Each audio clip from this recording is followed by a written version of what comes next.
transformation in the economy, unprecedented commitments of NATO partners to defense spending, peace from India, Pakistan through to Azerbaijan, Armenia, disabling Iran as a force of terror. Thank you very much. Thank you very much, Mr. President. If I may, you kindly hosted me and some of my colleagues a few months ago, and I said at the time, you are a transformative president. And since then, the transformation in the economy, unprecedented commitments of NATO partners to defense spending, peace from India, Pakistan through to Azerbaijan, Armenia, disabling Iran as a force of terror, and now, and I'm running out of time, but this is in many respects the most important.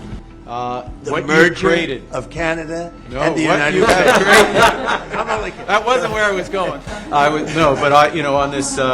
this solemn day of commemoration of the horrific attacks of October 7th, for the first time in decades, hundreds of years, thousands of years, this prospect of peace that you've made possible. Canada stands foursquare behind those efforts, and we'll do whatever we can to support Very that. nice. Yeah. Thank you, Mark, very much. Any questions? What would it take for you to drop or lower your tariffs on Canadian sectors, including aluminum and steel? Well, we're going to be talking about that with the Prime Minister. We'll be talking about tariffs. We'll be talking about a lot of that, but that's for a little bit later on. I want to just acknowledge our great ambassador. Is he doing a good job? He's doing a good job. Otherwise, I'll get him out of there so fast. No, you have a good Is it the White House's position that furloughed workers should be paid for their back pay? I would say it depends on who we're talking about. I can tell you this, the Democrats have put a lot of people in great risk and jeopardy, but it really depends on who you're talking about. But for the most part, we're going to take care of our people. There are some people that really don't deserve to be taken care of, and we'll take care of them in a different way. Okay? Thank you. Mr.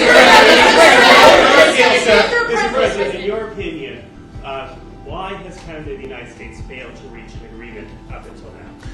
Well, it's a complicated agreement, more complicated maybe than any other agreement we have on trade, because, we have natural conflict. We also have mutual love. We have great love for each other. I love this. I love Canada and the people of Canada, and Mark feels the same way about here.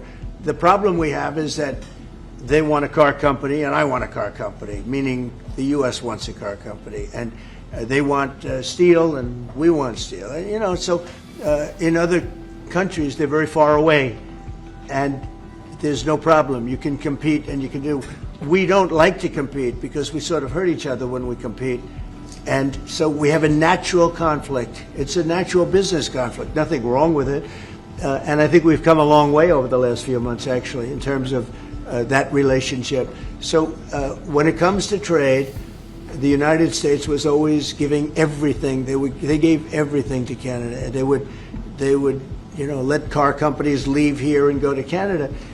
But that hurts the United States. And, other presidents didn't see that. They weren't business-oriented. They might have been good politicians in some cases, not in all cases. They were bad at both. But it's a very natural conflict, and it's something that we're working on.